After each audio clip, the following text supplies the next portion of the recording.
Welcome to our WWE Raw reactions here at Trippy Commentaries. This is part 2 of an epic night of Raw. We're going to talk about Stephanie McMahon's big contract signing to face off against Brie Bella.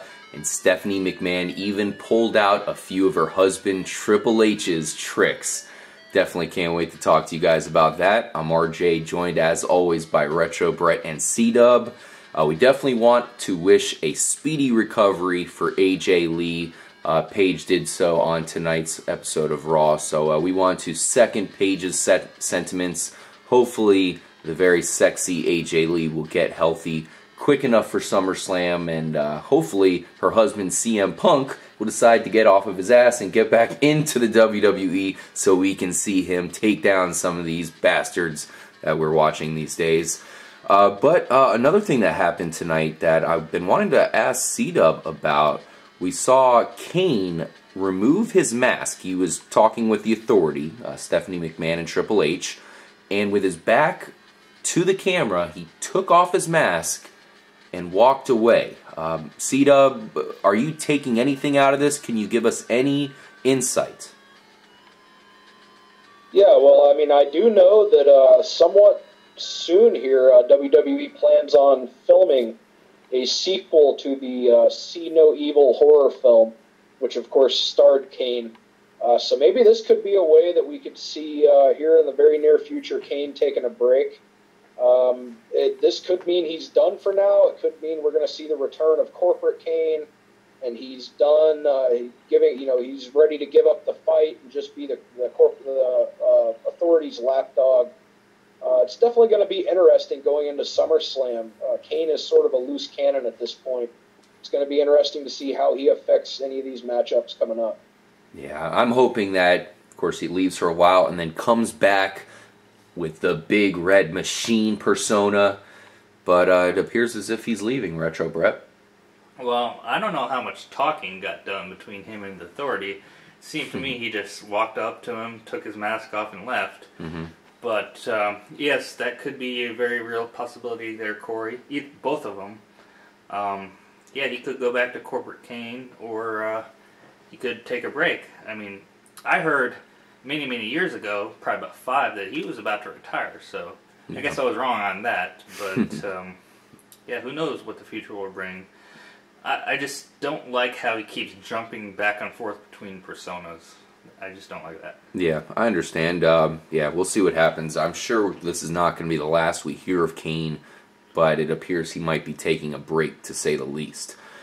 Chris Jericho versus Luke Harper. We definitely are looking forward to the Chris Jericho matchup with Bray Wyatt at SummerSlam. This was kind of a pretty cool precursor. C-Dub, what did you think about the match? Oh, I thought it was a fantastic matchup. On SmackDown this last week, Chris Jericho took on Eric Rowan, who, therefore, because he lost, will be banned at ringside at SummerSlam from the Chris Jericho-Bray Wyatt matchup. Of course, tonight, Jericho took on Harper. If Jericho wins, Harper is also banned from ringside. We saw Harper hitting some huge, big impact offense, as always. I really like the clothesline, the big boot, big sit-out powerbomb. These are all classic big guy moves that they're always high impact. In the end, we saw Jericho have Harper in the walls of Jericho. Harper was near submission, but the lights go out. Bray Wyatt interrupts and appears from the darkness, teases entering the ring as Rowan and Harper attempt to attack Jericho but get code breakers. Bray Wyatt then comes in, thumbs Y2J right in the throat, causing the DQ, meaning that at SummerSlam, it's going to be Chris Jericho versus Bray Wyatt one-on-one. The Wyatt family is banned from ringside. Of course, after that, after the DQ was called for, Bray Wyatt continued the attack on the incapacitated Chris Jericho, hits the Sister Abigail, tells us to follow the buzzards. We heard a little bit more from Wyatt later on in the night. Man, I feel like Wyatt keeps he's keeping on this roll. Retro Brett, do you think Chris Jericho can pick up another victory over Bray Wyatt? I mean, it seems so easy with the Wyatt family banned from ringside. Well, I think that's a precursor and I think Bray Wyatt's actually going to win because, we are all thinking that, well, both of them are banned from ringside, so that means Chris Jericho's got to win, right? Hey, I'm here to say I'm putting my Trippy commentary guarantee that Bray Wyatt is going to win at SummerSlam. We saw a promo from him later on in the night that I thought he was just crazy. I love pretty much everything that comes out of his mouth. I think he's one of the best guys on the mic in in wrestling currently. He reminds me of some of the greats like The Rock, where you feel like he could sit there for an hour just nonstop and just say some crazy stuff. And Bray Wyatt is the man. I really hope he defeats Chris Jericho. I'm a Chris Jericho fan like everybody else, but it's about time where Bray Wyatt gets a huge victory on that big of a stage. Fandango versus Diego. Quarry, do you have anything you want to say about this matchup? Yeah, Fandango had a new dance partner. It was Hornswoggle. Some fantastic dance moves by the little guy, I gotta say. His opponent tonight, Diego, of course, accompanied by El Torito. Diego thankfully won the match quickly. Summer and Layla and Diego and Hornswoggle and all the other misfits had a dance celebration, angering Fandango. He tossed Hornswoggle across the ring. Quite impressive distance there. Torito attacks. It was another stinker segment. I was quite pleased that I had my Imodium and Pepto on hand from the Adam Rose segment earlier in the night to cure the diarrhea and vomiting from this segment. Well, I hope you felt good enough to watch the epic Bo Dallas versus R-Truth showdown. Bo Dallas avenges his loss to R-Truth. This was an inspirational moment, and I feel like we're all smarter for watching that C-dub. In fact, that probably healed you just by watching that event. It did. I was feeling pretty rough after that Hornswoggle Fandango gimmick there. But, the inspirational Bo Dallas, he just brought me right back to health, man. Avenges his victory, his loss to R-Truth last week that ended the streak with a victory by roll-up here. After the match, Bo hits his finisher, the Bo Dog, jumping off the ring apron in the post on the outside. We may see Bo take on R-Truth at SummerSlam, perhaps, in a pre-show match. I could see that happening. Yeah. Retro Brett, are you starting to Bo-leave yet? Nope. I will never Bo-leave.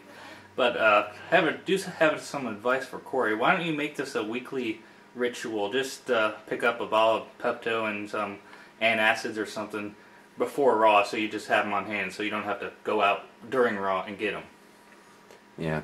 I may have to, man. That sounds like a fantastic segment. I mean, if they keep up with this, of course, Cody Rhodes, Goldust, finding the whatever the hell they're looking for. Key. Yeah, that's it. Along with the Oculus Mirror and Adam Rose. Maybe one day they'll meet up, and Corey will probably be very sick if that does indeed happen. Seth Rollins versus Rob Van Dam. This actually happened after the sick Bray Wyatt promo that we talked about. Corey, I can imagine that you must have enjoyed that quite a bit. Oh, yeah, man. It's just like you said, man. Bray Wyatt's one of the best on the mic. He could sit there and ramble for hours on end, and somehow it all makes crazy sense, at least in his mind and in the mind of his followers. Really looking forward to Jericho versus Wyatt at SummerSlam. They tried to turn Retro Brett into a Wyatt follower. They actually held Retro there for a week without food or water. Again. In their compounds. Yeah, I just recently escaped, actually. The hypnotism tricks did not work, Retro? I'm too damn strong-minded to fall for that stuff. Yes. Well, I'm sure they're going to try to grab you once again, so we'll see what happens there. Maybe one day you will actually be a Wyatt follower, and me and Corey will have to team up to face against yourself and Bray Wyatt there. That will be an interesting showdown. I think we'll actually have to do that in WWE 2K15, which we'll be covering for you guys. So if you are fans of the game, make sure you definitely stay tuned for that. We'll be covering that from day one. We'll be doing all kinds of custom things, of course, on top of the storylines and all that. And if you guys want to join up, let us know. We'd be happy to take you on in an episode online. That'll be crazy. We definitely look forward to covering WWE 2K15 starring Sting, who we just saw there, and Bray Wyatt, who we've been talking about. He's going to be in the game as well. So we look forward to kind of doing some of these fantasy matchups. I'd like to see Bray Wyatt versus Goldberg. Goldberg will be available in the game, right, C-Dub? Well, he was available in WWE 2K14. I do know that this week we did get a confirmation that there's going to be a special pre-order box set featuring Hulk Hogan, 2 different Hulksters, of course Hollywood Hogan from WCW and the classic Hulkamania WWF Hogan. It's 2 more characters added to an already star-studded roster. I have a feeling we'll probably see Goldberg, and if not, of course we can use those deep creation suites to create our own Goldberg. Yeah, we're really looking forward to it, that's for sure. We can't wait till that game comes out. We already have it pre-ordered, and we'll be picking it up as soon as they release it. Now, back to the Seth Rollins versus Rob Van Dam matchup. Corey, this is huge. RVD, a future Hall of Famer, against Seth Rollins. This is a dream matchup. I couldn't wait to see it. Yeah, well, that's tough shit there, pal, for me and you and everybody else who wanted to see it. Because after Rob Van Dam and Seth Rollins, Mr. Money in the Bank, made their entrance to the ring announcer Justin Roberts informed us that per order of the Authority, Rob Van Dam would not be Seth Rollins' opponent tonight. The crowd was waiting with anticipation. Who could it be? Could it be CM Punk? No. Heath effing Slater. This was a genius move by Triple H to bring out such a accomplished athlete as Heath Slater as a tune-up for Mr. Money in the Bank here.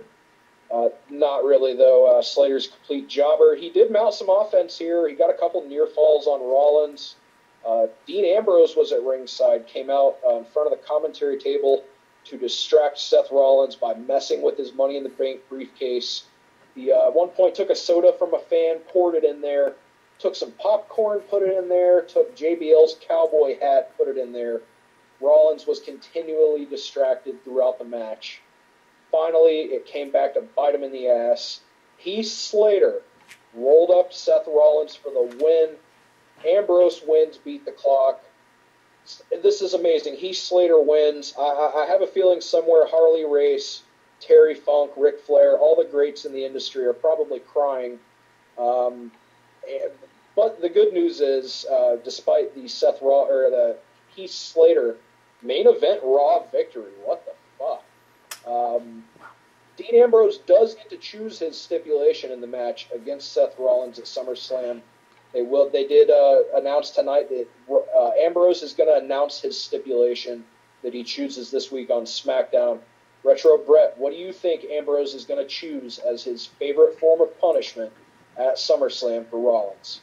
Oh Lord, that's really hard to predict. I'm going to say a 3 Stages of Hell match where he gets to pick each stage of hell. Oh, man. So that would be pretty cool. Very intricate. So he really gets to pick 3 matches. Stipulation for 3 matches. But, yeah, I thought that was an interesting move by the Authority. Obviously, they were hoping that...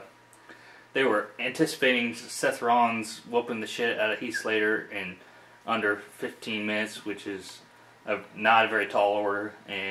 But they didn't count on Dean Ambrose coming in and ripping up the contract, pouring soda in the briefcase, and all the stuff Quarry mentioned there.